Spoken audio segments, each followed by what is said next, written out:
Alors Miquette, tu étais où le jour du tremblement de terre?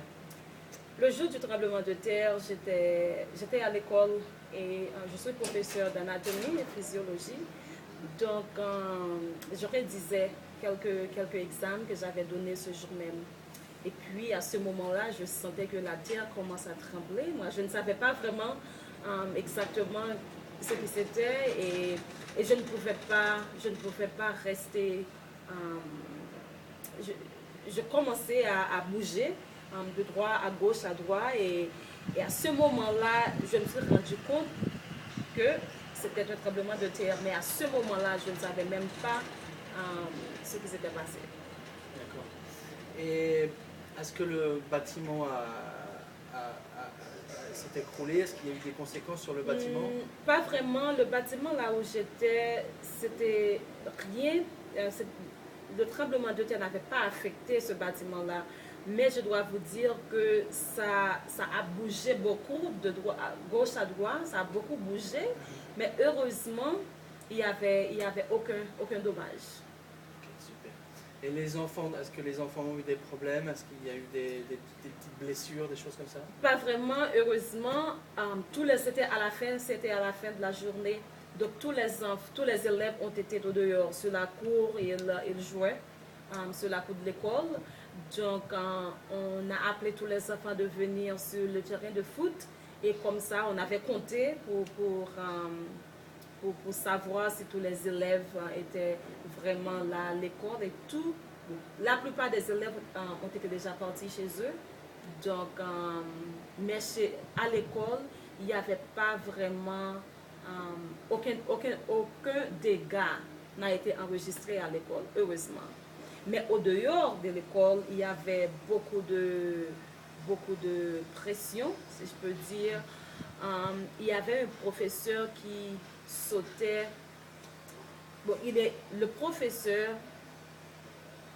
en allant chez eux, en allant chez lui, le mur, il y avait un mur qui est tombé sur lui. Et moi, j'ai essayé, en tant qu'infirmière, j'ai essayé de faire un CPR, mais on a essayé d'enlever le mur sur le monsieur, mais malheureusement, c'était vraiment trop tard et il a dû mourir. Et on a essayé de tout faire. Et puis, mais juste à ce moment-là, je ne savais pas vraiment la magnitude de ce qui s'était passé en Haïti.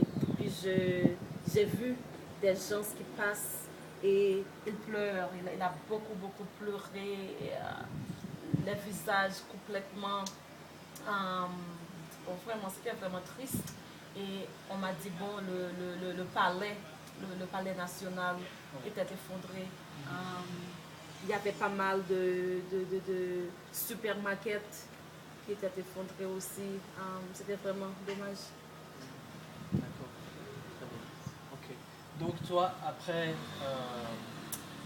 cette, est-ce que dans les jours suivants, est-ce que tu es intervenu médicalement Oui. pour aider des gens? Raconte-moi un peu ce qui s'est passé rapidement. Bon, oui, en tant qu'infirmière, c'était mon devoir de faire ce que je peux pour aider les gens qui m'en avaient besoin. Et j'avais pas beaucoup, j'avais un peu de eau oxygénée, un peu de toile gaz et un peu de Tylenol, des choses comme ça. Et j'ai pris mon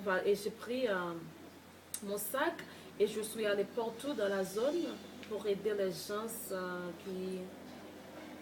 qui avaient beaucoup de blessures. Il y a des choses, moi, que je ne pouvais pas vraiment. Il y avait des blessures que je ne pouvais rien faire. Mais quand même, j'ai fait ce que je pouvais. On a essayé après quelques semaines. Mon école était complètement transformée en tant un camp de logement pour les docteurs, les infirmières en venant des États-Unis, Canada, partout du monde. C'est un Et centre médical. exactement. Et moi, j'étais la directrice médicale pour l'opération. Donc, on a appelé beaucoup d'hôpitaux à Port-au-Prince. On a contacté pas mal de camps et puis on leur demande de nous donner leurs besoins. Par exemple, si vous voulez avoir un pédiatre, un cardiologue, un chirurgien plastique, en fait, parce on avait beaucoup de spécialistes à Quisqueya, là où je travaille. Donc, c'est comme ça qu'on a aidé la population par envoyer partout, par exemple, chaque jour, il y a 5 ou 6 ou 7 hôpitaux qu'on envoie des teams des teams médicales comme docteurs, infirmières, des choses comme ça, des gens comme ça. Ok. Eh ben, merci beaucoup. Eh bien, avec plaisir.